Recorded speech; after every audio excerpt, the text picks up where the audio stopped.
Assalamualaikum warahmatullahi wabarakatuh. Bismillah, alhamdulillah, wassalatu wassalamu ala rasulillah Sayyidina Muhammad ibni Abdillah wa ala alihi wa sahbihi wa mawala. La hawla wa la quwwata illa billah. Qala Rasulullah sallallahu alaihi wasallam, man shoma ramadhana imanan wahtisaban ghufira lahu ma taqaddama min dambihi. Al hadis amma qala Rasulullah sallallahu alaihi wasallam. Amma ba'd. Hadratil mukarramin, para alim, para kiai, para ustadz yang saya hormati, para pemirsa, para pendengar yang kami hormati di mana saja berada. Alhamdulillah, pada sore hari ini atau pada hari ini kita tengah memasuki bulan suci Ramadan, bulan yang penuh maghfirah, bulan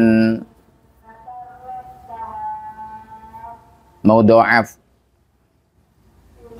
bulan yang penuh barokah.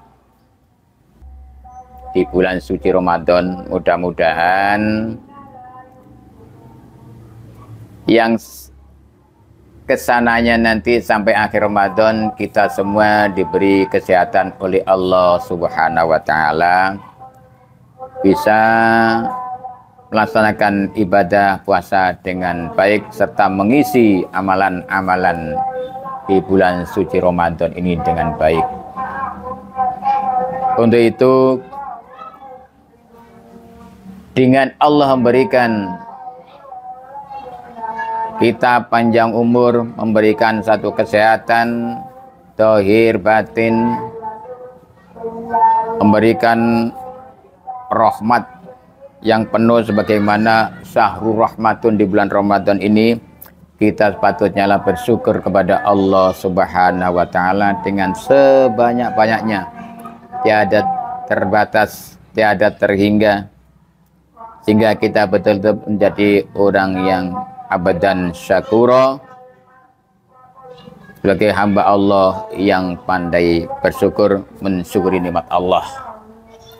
Jadi cara kita mensyukuri nikmat Allah adalah tidak hanya kita ucapkan alhamdulillah, tapi harus dengan tasarrufun nikmah alal mun'im, menasarufkan, menggunakan kenikmatan Allah ini, baik berupa kesehatan, kekuatan, waktu, dan semuanya ini untuk kita lakukan, kita amalkan sesuai dengan kehendak zat yang memberi nikmat, yaitu Allah Subhanahu wa Ta'ala. Di antara salah satu daripada kita mengamalkan tasarrufun nikmah ini adalah yaitu kita melaksanakan ibadah puasa di bulan Ramadan ini. Hadirin para pemirsa, pendengar yang kami hormati,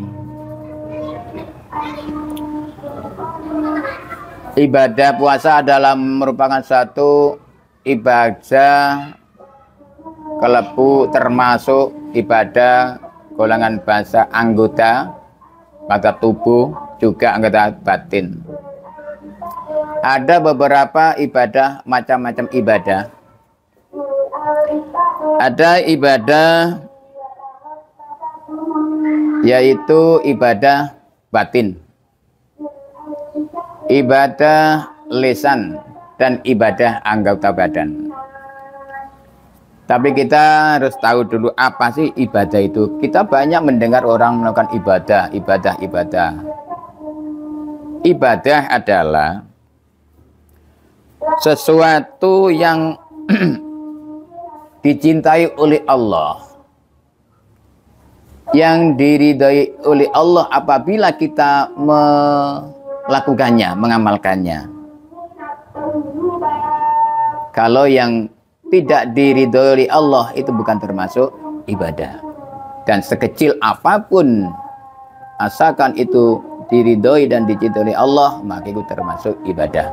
Makanya kami sampaikan tadi ada ibadah bangsa kolbun, bahasa hati.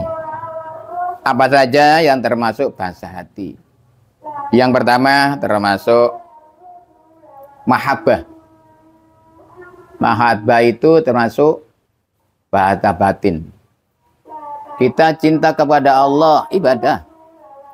Kita cinta kepada Rasulullah sallallahu alaihi wasallam, ibadah. Kita cinta kepada satu amal-amal yang baik yang diridhoi Allah, ibadah. Itu mahabbah. Kemudian yang kedua, inabah. Inabah itu kehendak hati itu untuk kembali kita kepada kebaikan, kembali kepada Allah. Karena kita habis melakukan dosa, maksiat kepada Allah, jadi kita kembali ke inabah. Itu adalah ibadah yang bangsa hati. Kemudian ada lagi ibadah bangsa itu al-khauf, takut kepada Allah, takwa kepada Allah, takut akan azab Allah kalau kita sampai tidak melakukan satu perintah Allah. Takut kalau kita sampai melakukan menerjang larangan Allah. Inama khauf, takut akan siksa Allah. Sebab Allah azabun sadidul iqab, sangat berat dan dahsyat siksaannya. Nggak takut. Kemudian ibadah yang termasuk bahasa hati, bahasa batin, rojaun, arep-arep, mengharap kepada Allah. Semuanya amal ibadahnya mengharap mendapatkan ridho dari Allah Subhanahu wa taala.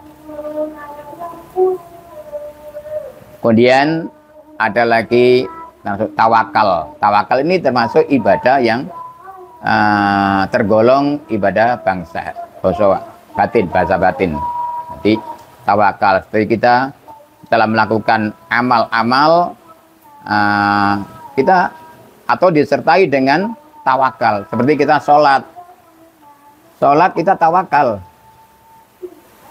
Makanya di doa iftitah itu di sholat disebutkan ada tawakalnya. Inna sholati wa nusuki wa mahyaya wa mamati lillahi rabbil alamin. Itu termasuk ibadah bahasa batin. Ada ibadah bahasa anggota lisan. Termasuk diantara lain itu zikir. Zikir lalu menyebut asma Allah, perbanyak zikir itu anjuran Allah. Allah berfirman, ya ayyuhalladzina amanu dzkurullaha dzikran katsira wasabbihu bukratan wa asila. Itu zikir, perbanyak zikir. Kalau kita ingin hati kita tenang dalam kehidupan kita ini, maka perbanyaklah zikir. Ala bi zikrillah tatmainnul qulub. Dengan kita perbanyak zikir, maka hati kita menjadi tenang. Itu adalah ibadah bahasa lisan. Kemudian tahlil, ya zikir la ilaha illallah, itu ibadah bahasa lisan. Tahmid, tasbih, ini semuanya adalah zikir bahasa lisan. Kemudian bahasa ibadah termasuk anggota badan, ya seperti puasa kita ini termasuk. Dan niatnya di dalam hati. Tapi kita lakukan dengan menahan lapar, menahan haus, menahan syahwat. Itu kan termasuk anggota. Makanya berarti sholat itu kan, kalau sholat itu juga ke semuanya. Ada bahasa batin dan dohir. Jadi mulai niat itu bahasa hati, bahasa hati. Kemudian dilakukan dengan gerakan anggota badan, bahasa lisan juga demikian. Itu keseluruhannya. Maka ketika kita sholat, jika begitu, maka dohir batinnya itu semua menghadap kepada Allah. Kalau dohirnya itu disyaratkan dengan fawali wajah kasyatul masjidil haram, kita hadapkan wajah kita ke Masjidil Haram, tapi hati kita hadapkan kepada Allah Subhanahu wa taala. Inni wajhatu wajhiya lilladzi fatara samawati wal arda hanifan muslimau wa ma ana minal musyrikin dan seterusnya. Hadirin jamaah dan para pemirsa yang kami hormati. Dengan ibadah-ibadah ini kita semua adalah minta keridhaan Allah. Dari itu makanya kita harus betul ikhlas. Maka kalau ikhlas berarti ibadah kita itu sampai ke sana. Jadi tidak ada satu pangkalan, tidak ada gangguannya. Sepertinya di puasa tadi kami sebutkan di mukadimah, man shoma ramadhana imanan wahtisaban ghufira lahu ma taqaddama min dzambihi. Barang siapa yang berpuasa di bulan Ramadan imanan wahtisaban, ikhlas dan semata-mata mencari ridha Allah, ikhlas untuk melakukannya,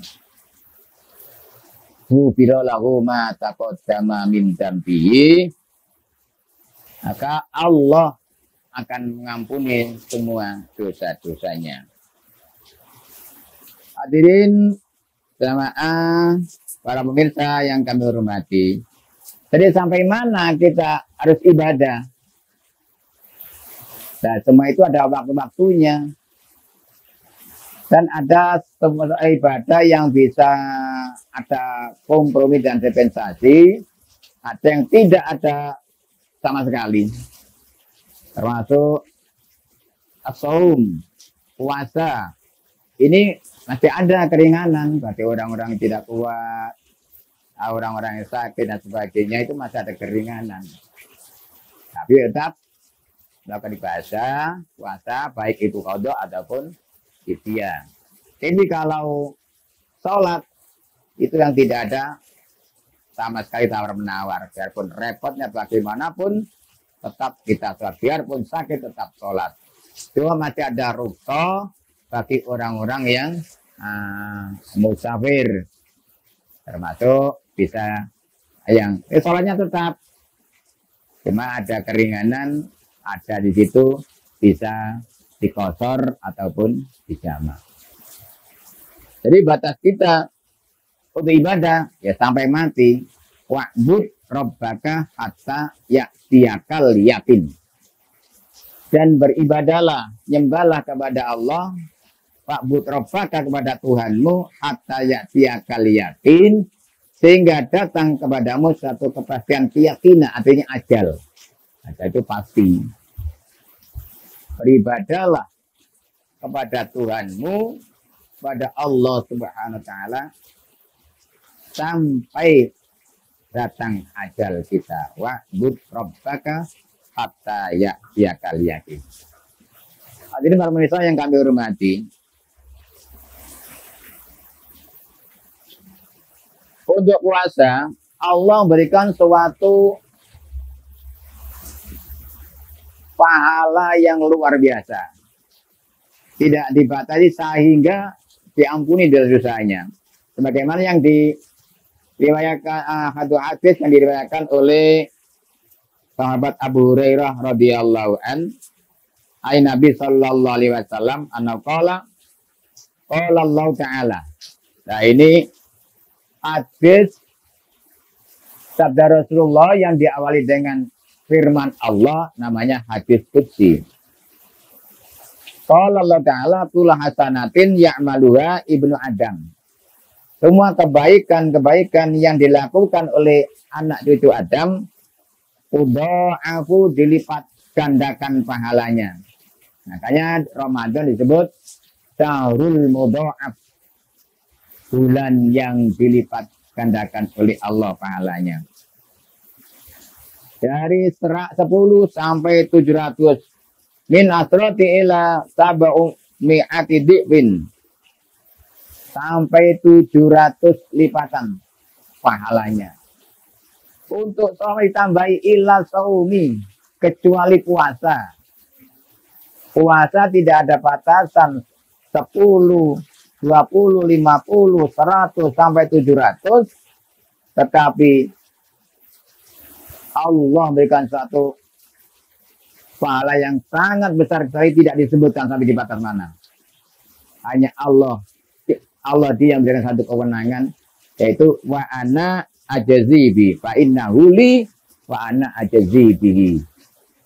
Sesungguhnya puasa itu karena puasa itu untuk aku, kata Allah, wa ana ajazibihi, dan aku yang akan membalasnya. Karena apa? Karena orang-orang yang berpuasa semua adalah karena Allah, untuk meninggalkan syahwatnya karena Allah, meninggalkan makan minumnya di siang hari karena Allah. Jadi betul-betul iktisaban, maka dari itu Allah wa ana ajzi bihi, dan Allah yang akan membalasnya. Masalah hadirin rahimakumullah, para jamaah yang dimuliakan Allah, para mitra yang kami muliakan, itulah yang bisa kami sampaikan tentang masalah ibadah, baik itu ibadah puasa, ibadah sholat, dan ibadah-ibadah lainnya. Dari tingkatan yang kecil sampai tingkatan yang besar, maksudnya termasuk sholat sebagai asasul ibadah, pokok daripada dasar ibadah. Mudah-mudahan semua amal-amal ibadah kita diterima oleh Allah Subhanahu wa Ta'ala. Dan apabila kami menyampaikan dalam acara kultum kurma, ya, kultum ini ada kurang lebihnya, kami mohon maaf yang sebesar-besarnya. Wallahu muwaffiq ila aqwamit thoriq. Wassalamualaikum warahmatullahi wabarakatuh.